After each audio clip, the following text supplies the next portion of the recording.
on this episode of the Mad Rush podcast. And then sometimes the challenge can be the decision makers. As you can imagine, you have active chapter members, students that you're trying to get their buy-in because this is their space. You also have alumni that they want it to look a certain way, especially if they're donating money. And then you may have headquarters involved. And when you have that many opinions, you may not always align. Actually, you very rarely have aligning opinions. So we have to take in a lot of information and figure out how can we come to a compromise and diplomatically design a space and kind of educate them on why we're suggesting what we're suggesting, and know this may not be what this subset asked for, but this is why it works really well.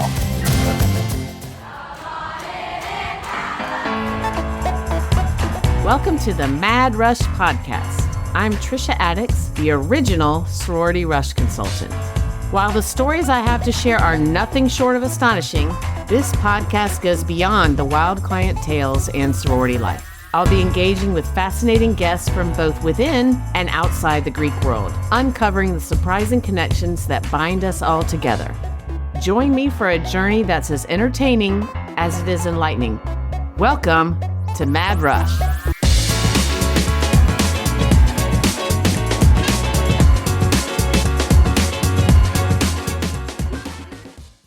Okay, so before we get into it, I think today's guest on Mad Rush will have to be a regular because we have so much to talk about. Liz Toombs is an interior designer, recently featured in the Wall Street Journal. We have that in common. And a podcast host. Her podcast is called Sorority Chat. So you get why I think she should be a regular. Welcome, Liz. Thank you so much for being here. I cannot wait to get into all the things. Yes, same here, Trisha. I'm very excited to get to talk with you. So thanks for this chance. Oh gosh, I'm going to be on her podcast too. So that's going to be fun. And y'all need to listen to that. Also, we were just talking about before we got on, you went to Kentucky. And I was saying that we have a lot of clients that go to Kentucky. And Kentucky Rush is kind of tough. But I think all schools Rush is tough now just because the number of people, and Kentucky in particular, they redid, I'm sure you knew about this or maybe was even involved. Like they redid, so the living quarters are just amazing. Like the dorms, I guess you weren't involved in that, but like the dorms are so great. And people are really gravitating towards the bluegrass state. Yes. So we were able to do the model dorms in several buildings on campus. Oh, wow. Those temper ceiling mattresses, like the private bedrooms. It's nothing like when I was there in my little 1970s dark wood paneled dorm. Wow. So wait, you were involved with that? That's so cool. Yeah, it was a great opportunity. I was really excited to get to help them out. And we just did probably 5 or 6, I think is how many it shook out to be, but just different parts of campus. And so when students get tours, they could go in and see what possibilities there were to outfit their dorm. That is super cool. Well, so let's back up. Like explain to me, well, I kind of know because I've done my homework, but explain to how you got here, what you do, like all the things.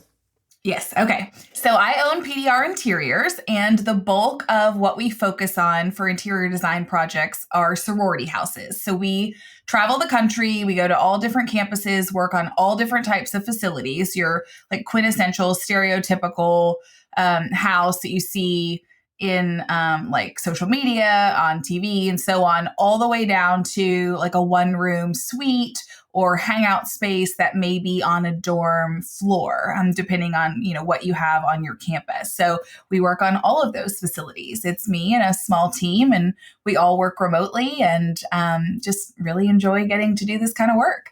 So when you say you work remotely, you don't. So talk to me about who are your clients? They are mostly house core boards. So either locally run house core boards or nationally run like facility management at headquarters level. And so how did you start this? Well, as all great things, a little bit by accident, right? So I knew I started my business in 2009 and was working with residential clients, like small commercial clients, like lawyers' offices, things like that. And I had a fraternity call me and say, hey, our house looks really bad. We're fundraising to build a new one, but it's going to be a while. Can you help us make this one just look a little bit better so that we're a little more competitive? So I helped them. And it went well. And I was like, well, that was kind of fun. I liked that. Their chef was the chef at another house as well, a women's facility. And that facility they had an alum that was helping to update the space. She had to move away. So they were like, can you come help us? And so, well, sure. Why not? So I did that. So that was 2 houses, both on the campus of the University of Kentucky. And then that particular women's organization then asked me to travel to Maryland. And then I started to realize, okay, I think that there's something here, like a system that we could create and do this kind of work. And so that's been since 2010 now. Oh, wow. And here we are. So you said something that I wrote down. You said that when they called you, that fraternity wanted to be a little more competitive. That is so interesting because we had a client at College of Charleston recently, and they have some sorority buildings, they're not houses, that are not where the other ones are. We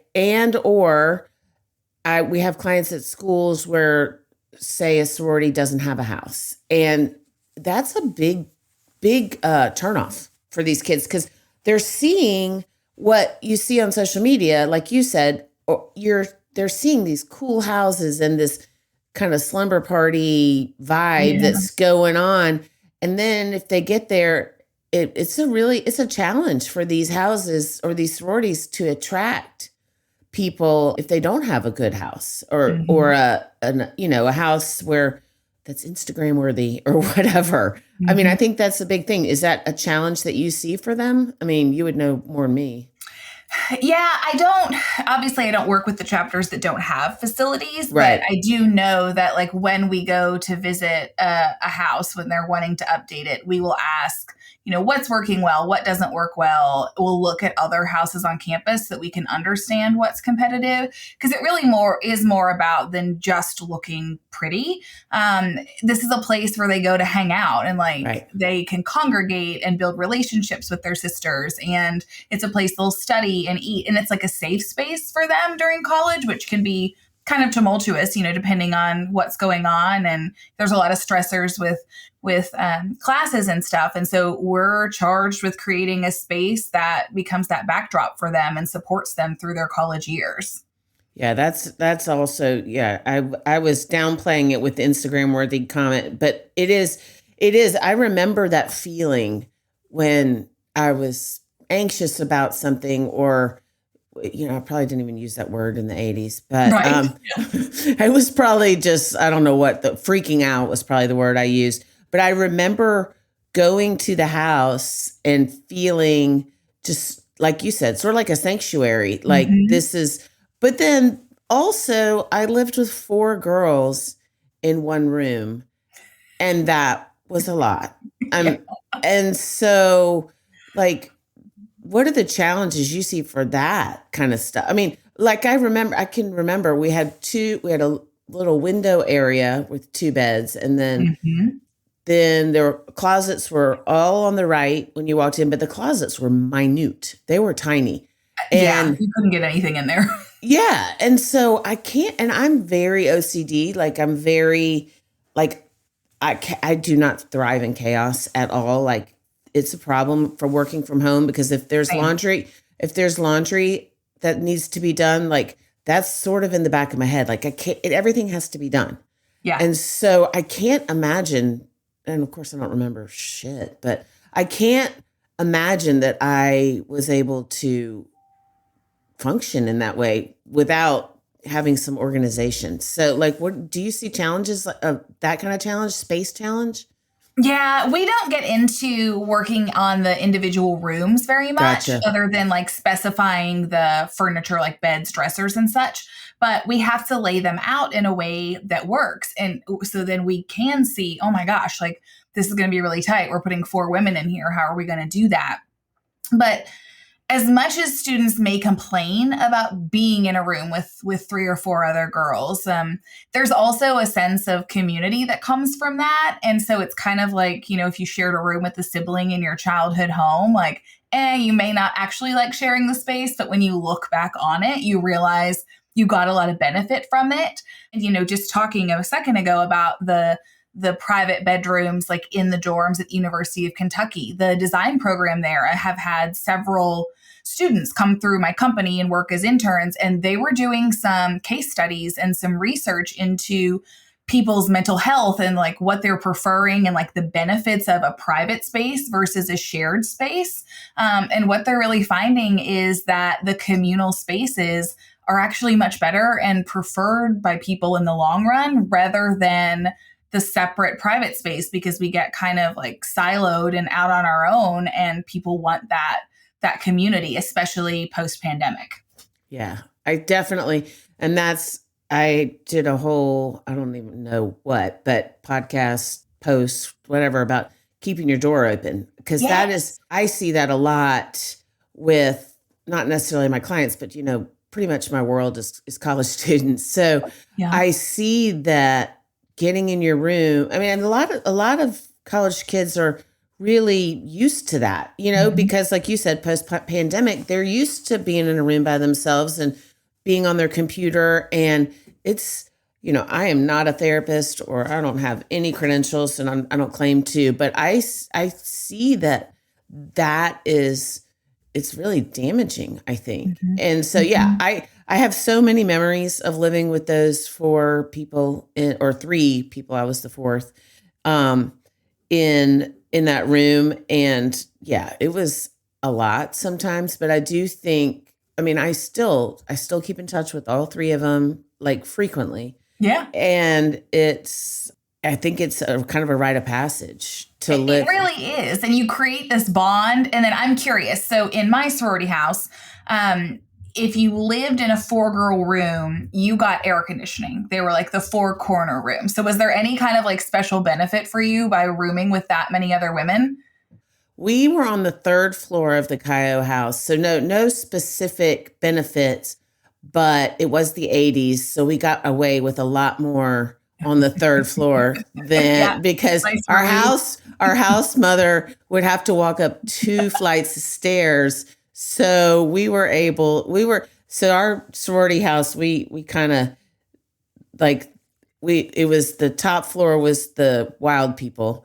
The middle floor, we called it the Bible Belt, because they were all way better than us. Mm-hmm. And then the first floor, it was just kind of random. So I did live on the 1st floor with just one other girl one time.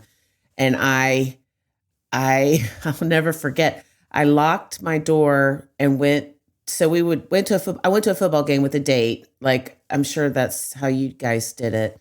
And then I was in the fraternity house before my date's fraternity house before the football game. And I see all of so I lived in the bottom floor with one person after I lived in the 4-person room.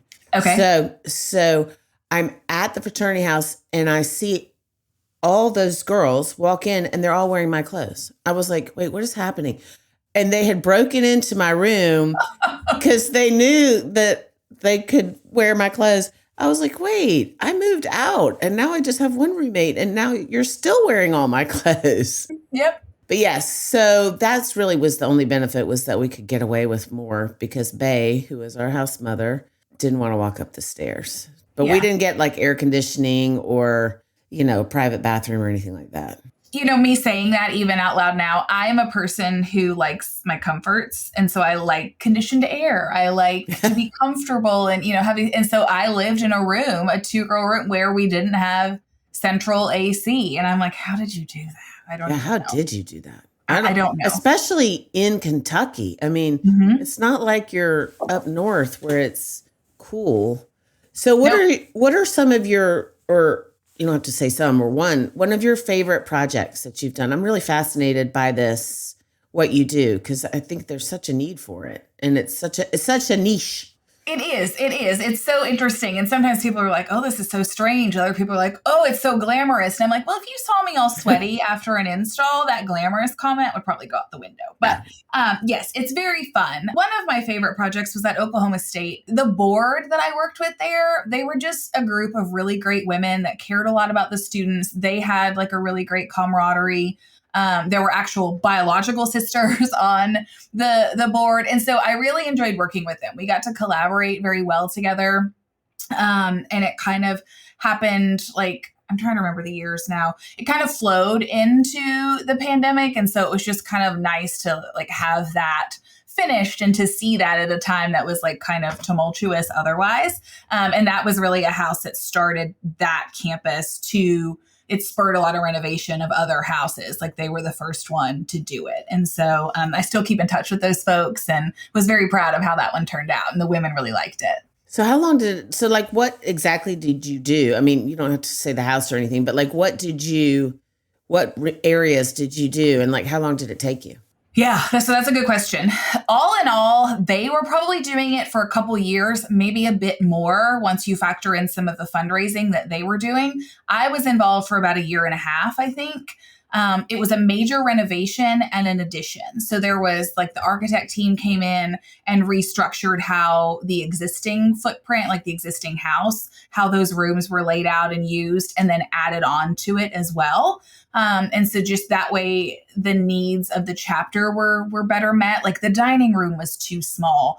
There was no common space, like sitting area on the second floor where the bedrooms were. We took a few small kind of crummy bathrooms and then created one really like magical, amazing, huge one that again would rival, it would not touch anything that we had, like it was so much better. So it was a lot of big changes without necessarily changing the exterior facade. Yeah, I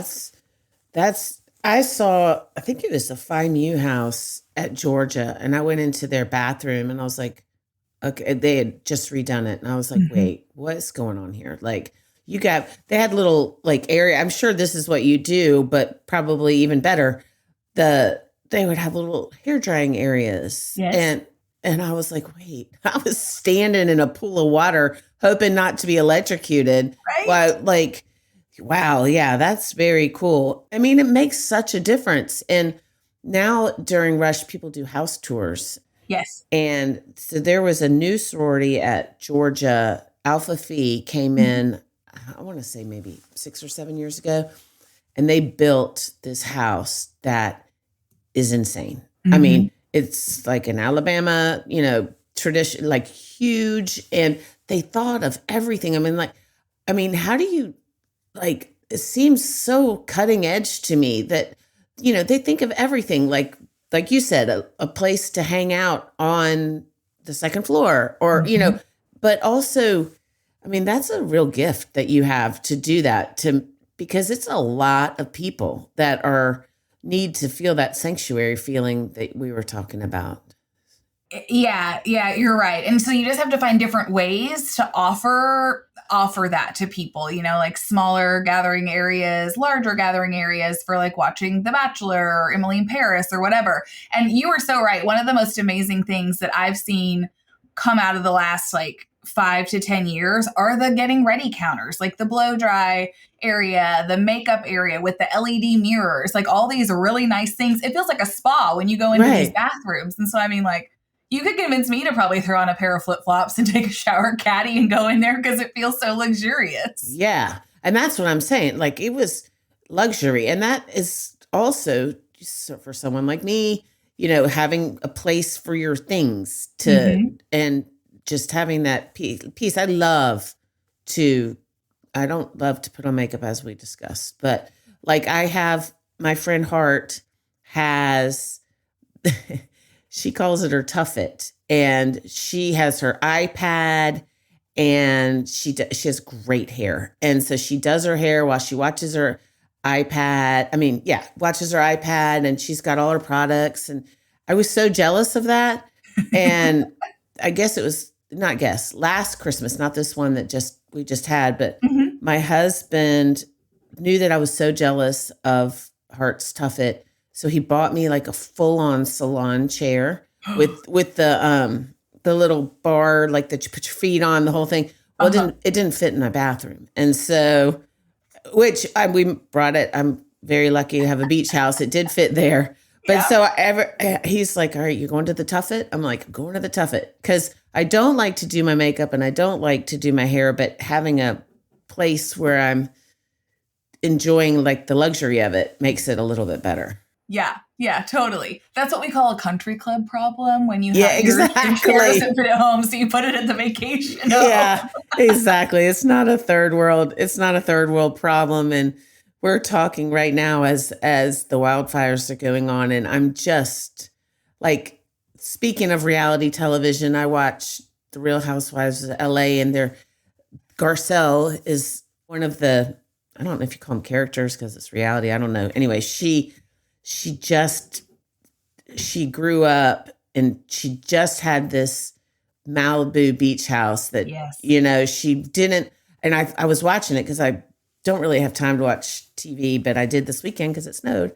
And I was watching it and just how proud she was that from where she came from. That's not grammatically correct. But then she had this house where she could have her family together. And I'm like, I wanted to DM her and be like, wait, are you okay? Is your house? Because it's so awful. And, I think, like you said, I feel kind of bratty talking about you weren't calling me bratty. I'm just saying I feel like that, especially right now when so many people are displaced. It's really awful. And it is. Yeah. And I actually thought that was a very sweet and relatable storyline to have Garcelle talk about that. Like, she's from Haiti, I think, right? Mm-hmm. And so then she came here and like has had such good success in the like Hollywood industry. And then for her to build this beach house as a single mother and like have it was just like a moment of pride for her. And so I think that's really sweet. Yeah. I thought about that so much when I was watching it.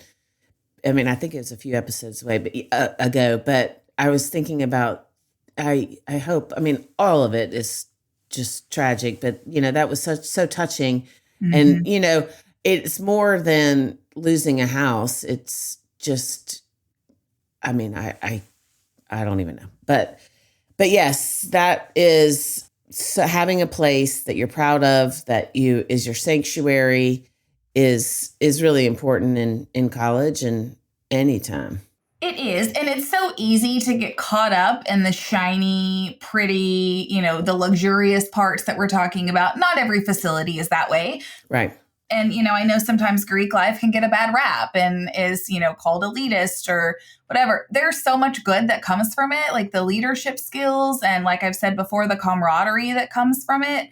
It's just so wonderful when these students can have a facility like that to go to and to get away from everything else. So that's what I focus on in our work is like, what ways are we supporting these collegians they're our next generation of leaders. So let's help bring them up well. Yeah, I love to hear that. And that is such an important, I don't know about you, but being a sorority rush coach is something that it's not a party line that I want to say, usually because I'm like, they're going to think, and especially if I'm with groups that don't really understand the importance of it.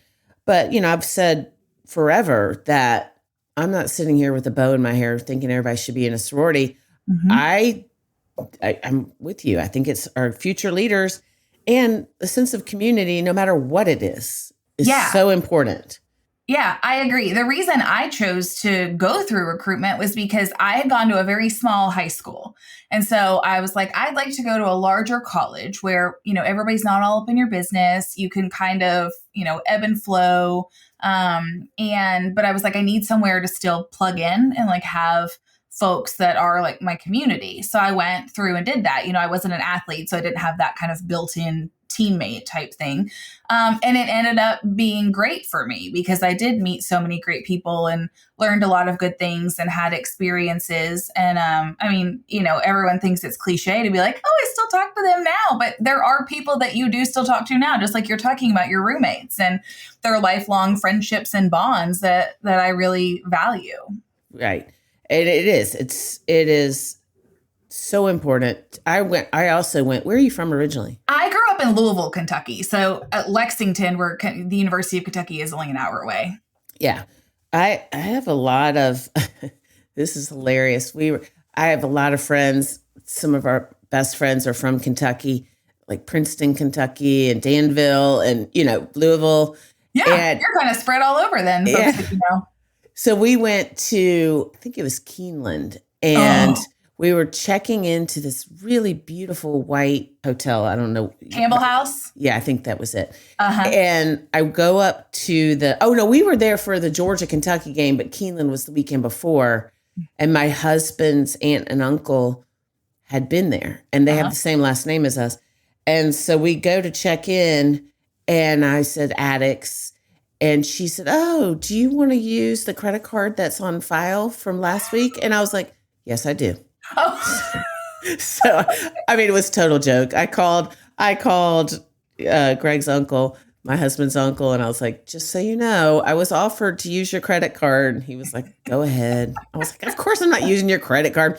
But it was very funny. But that is funny. Yes, it's Kentucky is very attractive, like, for these kids, as I said. And just I also grew up in a very I grew up in Charlotte, North Carolina, but I went to a small high school, like, where if I was late, the principal was calling the house and, where's Trisha? I was, again, kind of bad and wild. And so I didn't always get to school on time. And which is why I had a 2.6 from high school. Don't do this, listeners. Don't be like me.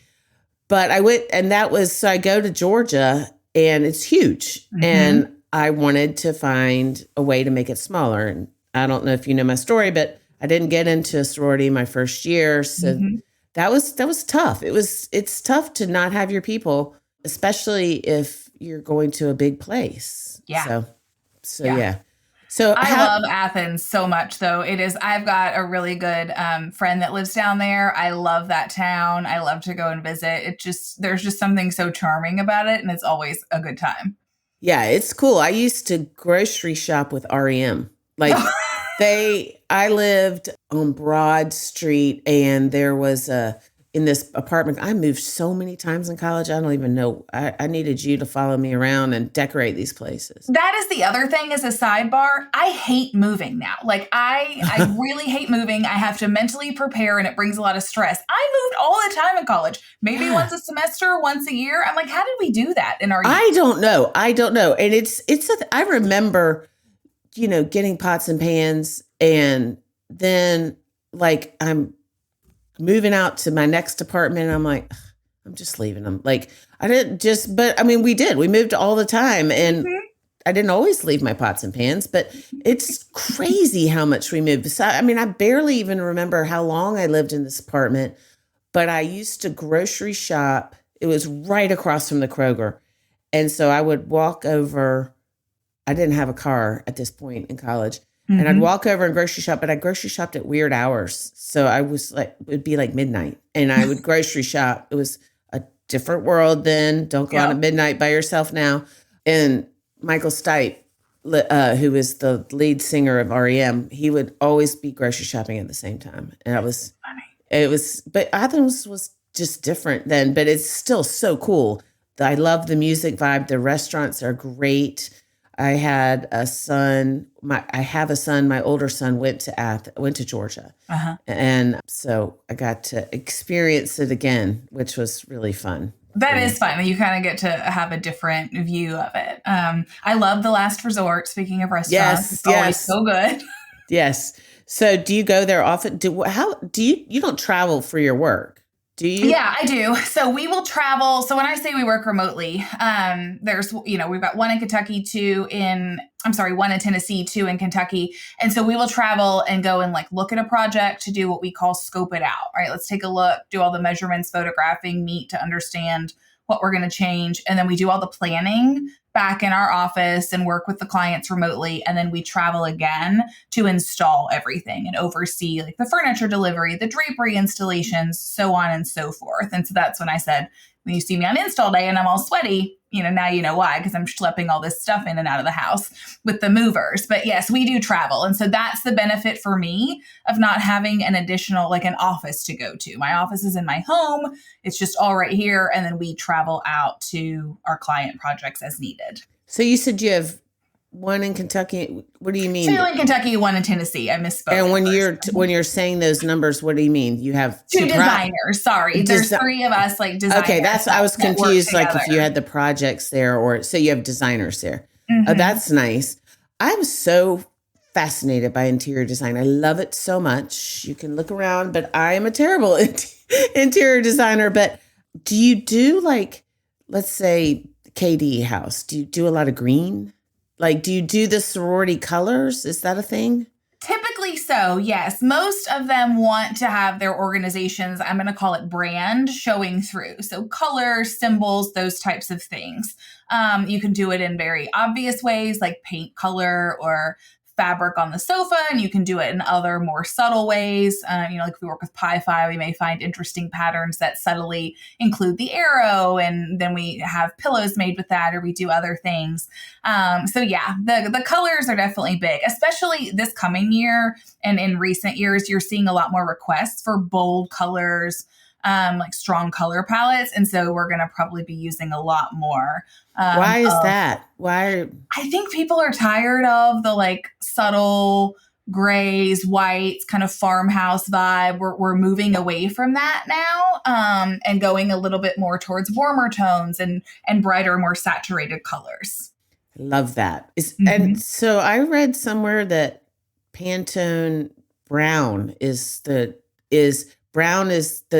coming up color. Is that, are we going back? Are we going back to browns? Yes. And so, but what I think is ironic about that is that's so neutral and kind of dark. And I'm like, but yet all these other color palettes are like jewel tones. And, right. I understand my subset of clientele is a little bit different, but even in residential markets, you're seeing brighter colors. But yes, we're swinging away from gray and going more towards brown. So tans, creams, and then all the way up to like darker chocolates are coming back in a big way. That's why I would need an interior designer, because I still gravitate to gray and white. And I remember when I was decorating this house, my friend Kelly, she's insanely talented and very forward thinking. So we have these little sliding doors between our dining room and our kitchen. And my kitchen is white and gray. Yeah. And I wanted those doors painted gray. And she's like, I think maybe a peacock blue. I was like, what? Or turquoise. I was like, what are you talking about? She's like, I feel like you need a pop of color. I was like, no, I don't want a pop of color. But now I'm kind of like, gosh, that would be cool if those were peacock blue or whatever, those doors. Yeah. Yeah. And you're talking about you gravitating to gray and white. I'm also of the mindset, like, do what you want, right? If you're not trying to sell your house tomorrow, then it's really about you and your family and what makes you happy. And it's not about what the guy next door thinks if he walks in and looks at the house. Yeah. Speaking of my beach house, we bought it in COVID. And so we couldn't get anything. No furniture. I mean, we were sitting in soccer chairs, not complaining, but we were sitting in soccer chairs, and I would order a couch and it would say 2 months from now, you're going to get it. And then it would be canceled. And so my house is decorated circa 2020 Target and 2020 Wayfair, but I love blue. And so I just bought all the blue stuff. And so it makes me so happy, but it's definitely not fancy or interior. Like you'd probably cringe if you came to it, but that's okay. Because it makes me happy. Yeah. So what are your biggest challenges? I know that's putting you on the spot and you may not have them, but like when you do a project, is it the finances because it has to be approved by people, or what are some of your challenges? Well, it varies from project to project. So yes, sometimes it could be the finances. They want, lots of things done or a certain look, but they only have so much money. And so then we have to suggest maybe working in phases or some other creative ways to get something accomplished. And then sometimes the challenge can be the decision makers. As you can imagine, you have active chapter members, students that you're trying to get their buy-in because this is their space. You also have alumni that they want it to look a certain way, especially if they're donating money. And then you may have headquarters involved. And when you have that many opinions, you may not always align. Actually, you very rarely have aligning opinions. So we have to take in a lot of information and figure out how can we come to a compromise and diplomatically design a space and kind of educate them on why we're suggesting what we're suggesting, and know this may not be what this subset asked for, but this is why it works really well. And so that's always, it's a challenge, but it's also, it can be kind of fun too, to problem solve. So that's where a lot of our problem solving comes in. I feel like you would be a very good diplomat because I'm like, whoa, all right. So the parent involvement, alumni. Okay. My parents dropped me off. I saw them Thanksgiving, Christmas. And then maybe when I was in a sorority, there was no parents weekend, but maybe a parents weekend. And then in the summer, the parent involvement, and I'm talking sorority houses. Like, I have a friend who is on the Christmas decorating committee of her sorority house. And they go in, the alumni, I don't know how you say that, but they go and they decorate the house for Christmas for the girls. And I'm like, wow, that's a lot of involvement in. It is. It's the whole family dynamic with the college kids has changed a lot since. Yeah. What do you think plays into that? Because I don't have children, so I don't know that I can really speak to it a lot, but I'm super curious because it really has changed even since I've been in school, and I can't put my finger on it. There's a lot of, I have a lot of opinions about that, but I think the main one is this, and I am a parent, so I'm not being critical at all. And I would do the same thing for my boys. So I'm not at all, but the involvement from birth and like the managing of it, the managing of the kids' lives is like, we were like, you see all these memes and stuff. I mean, you're younger than me, but like we would literally leave the house in the morning and ride our bike all day. Yeah. And like just come home when it got dark. And both of my parents worked. So I was what you call a latchkey kid. I'm not being sad about it. It just was a fact. But like my parents had no idea where I was. It is the opposite. You have Life 360. I knew where my kids were at all times. And I was very involved in their sports and and I just think that I think it's technology. I mean, because you can have it. I remember my dad was a pediatrician, and when our older son Michael was born, he said, "Don't have a monitor because that'll keep you up." Mm-hmm. And I was like, "Dude, I'm gonna have a monitor. I'm gonna stare at him all night just because I want to make sure he's okay." And I mean, but like.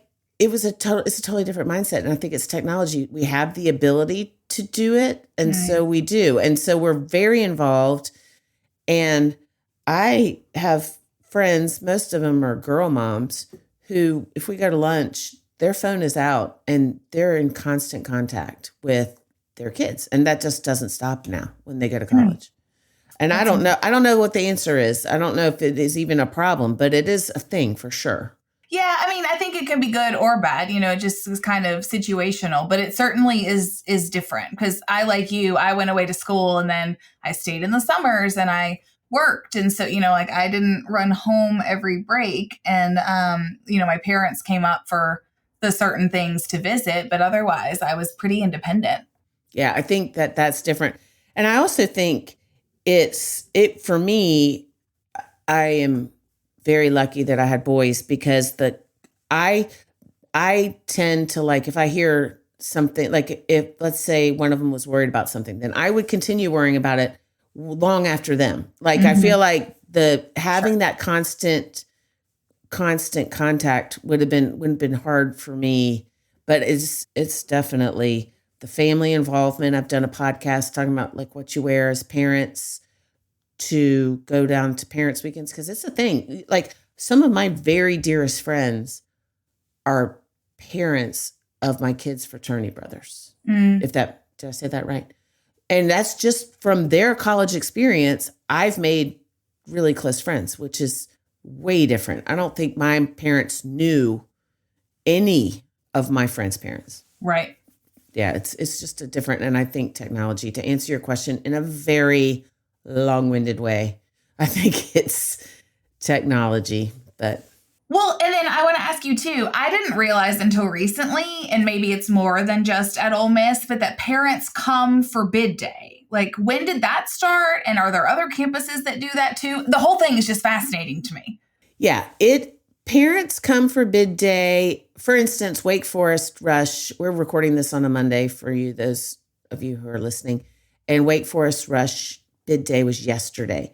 That is not a thing at Wake Forest. Right. It is also more of a Southern thing. There are, like, Alabama, the bid day is a family affair. We're talking moms, dads, brothers, cousins, sisters, whatever, grandparents. And that's not for everybody, but it is the thing. It's not so much at Georgia. Georgia's usually the alum. So let's say I'm a Chi-O mom. If I had a daughter who pledged Chi-O, I might go for bid day. There are varying degrees of it, but there are some schools where, for instance, we had a client at Wake who called me and was like, wait, am I going to bid day? I was like, you're not. But then if someone called me and said, for Georgia, am I going to bid day? I'd be like, well, that's up to you because there will be parents there. But yeah, there's some crazy involvement, and it's for people who are not, like, let's say you're in New York and you send your kid to Alabama. They're like, what the hell? I'm not going to bid day. Right. But then their daughter is, it's the same thing with bid day baskets. And I'm going to have someone on this podcast soon. I'll refer to you too. She's I'm really interested, but she's made a whole business doing bid day baskets. Yeah. There's a whole market there. Yeah. And it's very prevalent at some schools. It's not prevalent at others. I think above the Mason-Dixon line, it is kind of like, what the hell? I'm not doing that. But then, and some schools below the Mason-Dixon line, but there are some where if you don't have a bid, I have a friend who, this was years ago. This was before my business, right before my business. I started it and I was helping her daughter go through Rush, which I did before I had a business. And the day that she left to go to Alabama Rush, the mom was like, all right, I think I need to go ahead and get her bid day basket. And I was like, oh, slow your roll, honey. She's going to Alabama. She may not be getting a bid. So let's work through that. And then you can worry about your bid day baskets. But it varies from school to school, but there's a lot of tradition there for some. Yeah. I remember it was like a company by mail or something, sent it to my parents or contacted them. My mom was like, oh, I'll get you this basket. And so then all this stuff started showing up like quarterly. And then now there's a whole different market. You see like a lot of small boutiques in the towns doing it. And then, or like you've talked about these specific businesses, but it's a quick turn, right? Because they don't know what organization they're joining. And then all of a sudden they do, and they got to get it all together. Yeah. Ellen Scrimeti is a comedian who was on my podcast and is a dear friend of mine now. She does this whole bit about, because the boutiques know before anybody knows who is in the pledge class. Yeah. So like if the stalking, the mom stalking thing is real. And I think, they're probably got spies in there and they're like, who's in this pledge class? Because they have to do it the night before the decision is made. The computer spits out the final list, and the boutiques are the first ones to get it, which is crazy to me. I didn't realize that. That's fascinating. Mm-hmm. And then there was this girl, Bama Morgan. She's one of the ones who started the whole Rush Talk thing, which we're about to get into that. But she was getting daily, like Rush Happies, but they were really expensive gifts. Mm-hmm. Like a Louis Vuitton backpack.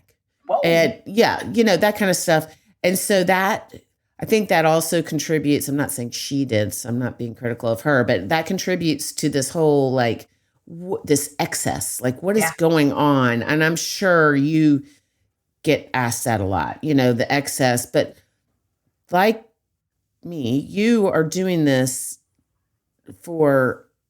because the need that this age craves sanctuary and craves, so your reasons for doing, I'm sure, and I'm not speaking for you, are a lot like mine. Like I know, I understand the reason for connections, and that is why I do what I do. And it's not, I don't tell my clients to send their kids or their daughters gifts every day. Like, just support them, that's enough. But it's a tradition some places. That's interesting.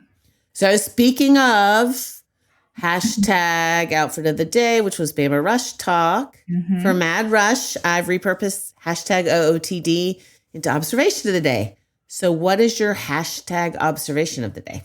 Oh my gosh. I should have prepared better. I knew this was coming and I'd be like, every single podcast guest, I'm like, I send you I've had so many people that are like deer in headlights. I'm like, I sent this to you. I'm saying you're going to be asked this. So yeah, I'm going to hold you to this because this is on you.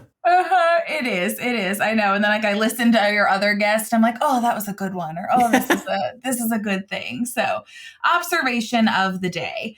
I would just say it's really shown up a lot in this conversation, but I see it so much with the clients and the students that even come through and work on my business, that they're just clamoring for connection and true just friendship or mentorship or, whatever it is. And so I just think it's so important to support these students. That's a great one. And I obviously agree with you on that. So thank you for being here. How? You guys make sure to tune into Sorority Chat wherever you listen to your podcasts. And where can listeners find you? Yeah, so our website is pdr-interiors.com, but we are also on Instagram and on TikTok, assuming it does not leave. And it's PDR Interiors. We would love to connect. That's awesome. Thank you so much for being here. And I can't wait to be on Sorority Chat.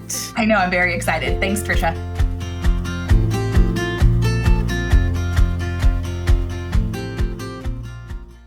Welcome to Time Out with Trisha. Because can you really give advice if you don't speak about yourself in the third person? I don't think so. This is exactly how I speak to my clients. The good, the bad, and the ugly. So listen to me. I know what I'm talking about. Now let's get into it.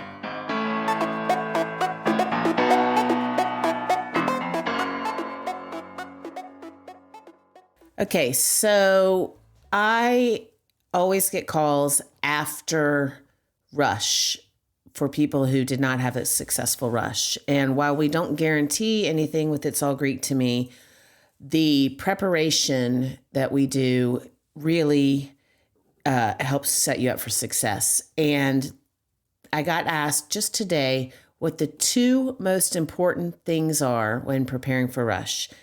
And number one is social media. Do not have the number of pictures of you by yourself exceed the number of pictures of you with your friends and family. Same goes for boyfriend. I've said this before, but I feel like it bears repeating. If you have more pictures of you with a guy alone than friends and family, that's wrong. The other thing is connections. I talk about that pretty much every podcast episode, but connections are important, and you need to start building those connections in high school. There are several ways to do that. And if you follow at Rush with Confidence, I also talk about that. But I do not want to get calls for people who haven't prepared, haven't listened, and who are sad and not in a sorority at the end of rush. And so thoughtfully prepare. And if you need help with continuous open bidding, there's a strategy to that also. Feel free to reach out to me at Rush with Confidence on Instagram or rushwithconfidence@yahoo.com. And I can work with you on a strategy for COB. COB is continuous open bidding.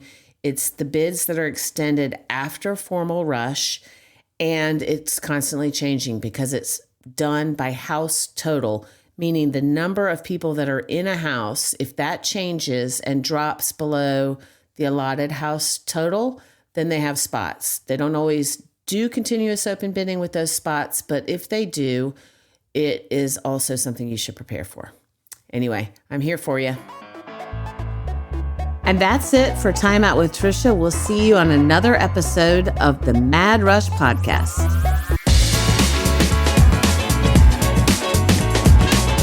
Thank you for tuning in to another episode of the Mad Rush Podcast.